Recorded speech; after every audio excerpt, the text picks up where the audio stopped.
Now, these stereotypes, pervasive as they are, don't begin to get at the truth of the involvement of women in warfare in the early modern era and then on down through to the 19th century. What is virtually unknown about women in war before the 20th century is that of women in the role of camp follower. The mention of the term conjures an image of prostitutes following armies. In fact, women played an important role in providing logistical support to armies by taking care of cooking, doing laundry, mending clothes for soldiers, and so on. This engraving shows Scottish women as camp followers in a British regiment of the mid 18th century. Military historian John Lynn has made the closest study to date of women, armies, and warfare in early modern Europe.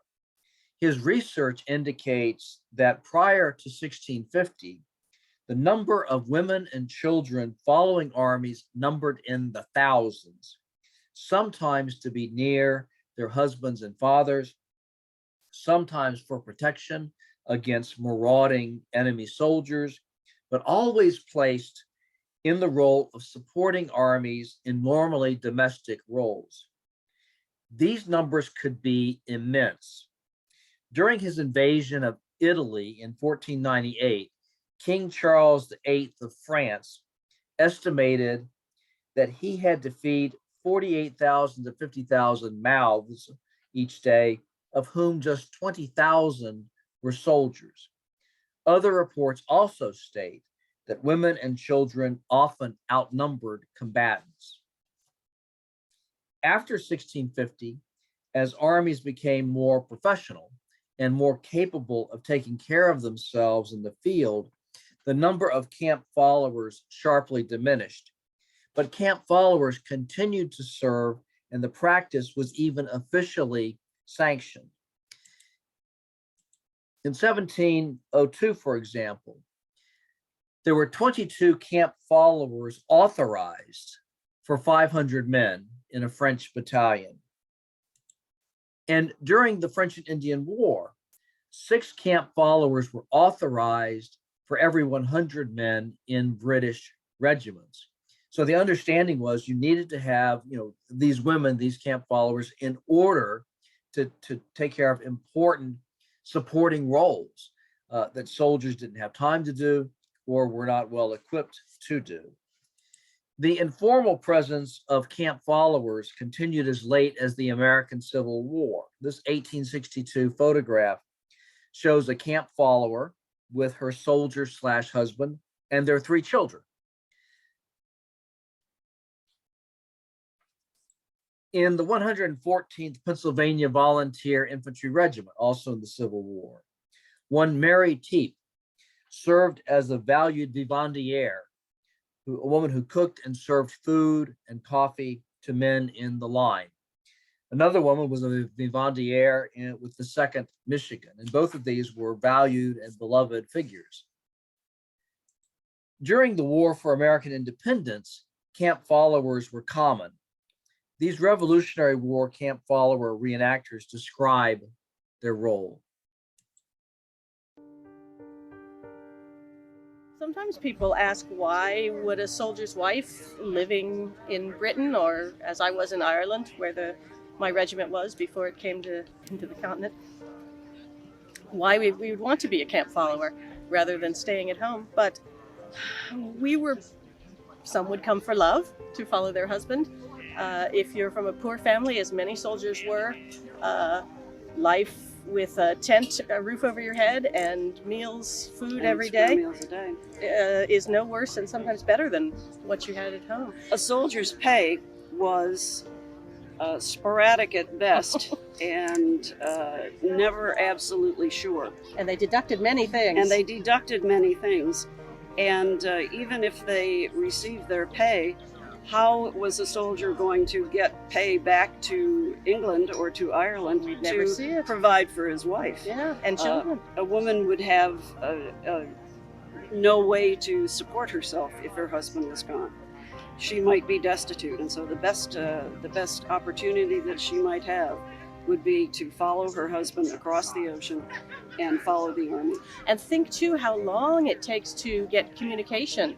So if my husband was injured in battle or worse yet killed, I might not find out for many months if I found out at all. And nursing care in the Army is so indifferent.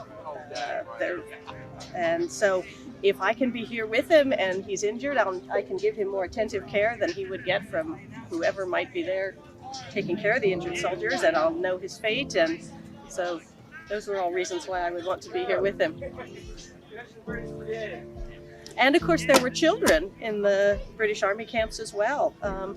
If a British Army wife was hired to come with the Army, if she had young children, they could come along. And children tended to come along in the Army as well. Absolutely, of course. You know, the British Army was here 7-8 years for the American Revolution, so children would have been born along the way.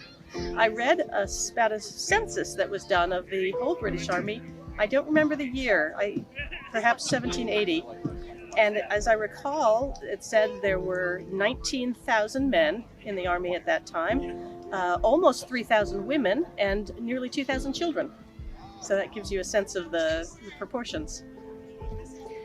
If the soldier's wife was upon the ration, in other words, if she were authorized to be in camp, her children also received a partial ration. They did, that quarter ration.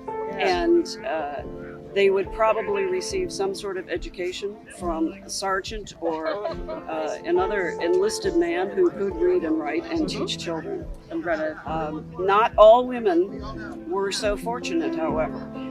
The Army allowed a certain number of women to travel with the Army, and other women may have found their way along with the Army along the way, and if they were not authorized to be there, then it was a whole different story for them. They had to fend for themselves entirely. They did not receive a ration. Find their own lodging, their own way of supporting themselves.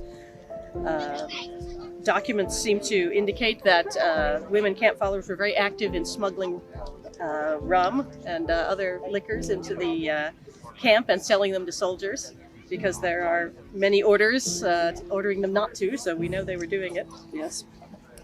And I'm sure there were also women on the edges of camps doing other things that women have done in armies for thousands of years. As long as there have been armies.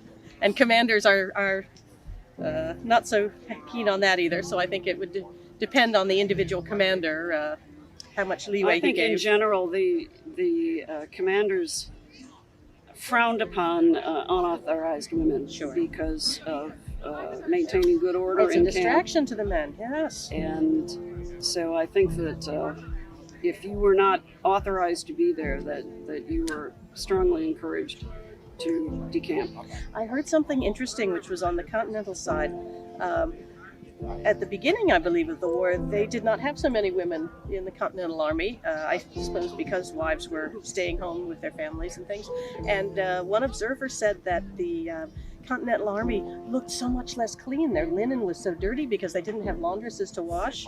And I heard that General Washington, later in the war, said that he felt obligated to hire on a lot of Army wives, because otherwise a lot of veteran old soldiers would just have gone home and not stayed. And cleanliness was important, don't you think?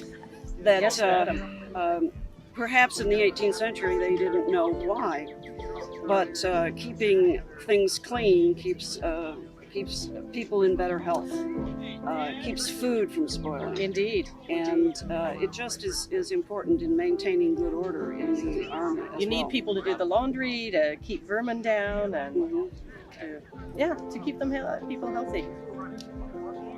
Click the subscribe button below and the bell icon to get notifications for new videos about George Washington and behind-the-scenes work at Mount Vernon. Okay.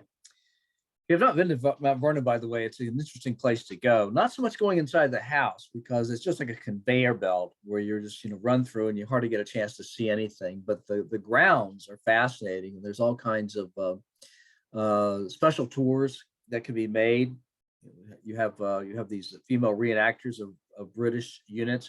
There's a really good tour that can be made of the quarters of enslaved persons and the life that they led, and so on.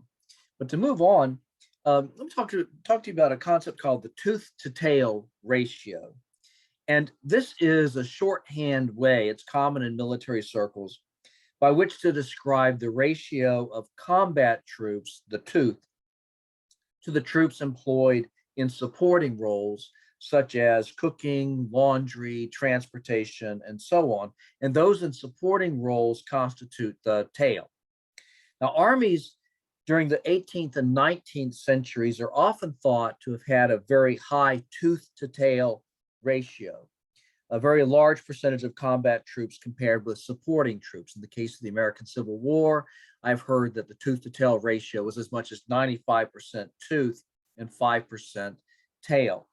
This is rather naive, however, because this overlooks the fact that for centuries, camp followers served roles later formally assigned to uniformed troops. We're familiar with cooks serving with units, but most of us have no idea that there were and are units of soldiers assigned to do laundry in the field. And there's even a MOS, a military occupation specialty, to handle tasks once performed by camp followers. Such personnel significantly impact the tooth to tail ratio. In the Second World War, the tooth to tail ratio was estimated at 2 support personnel for every 3 combat soldiers.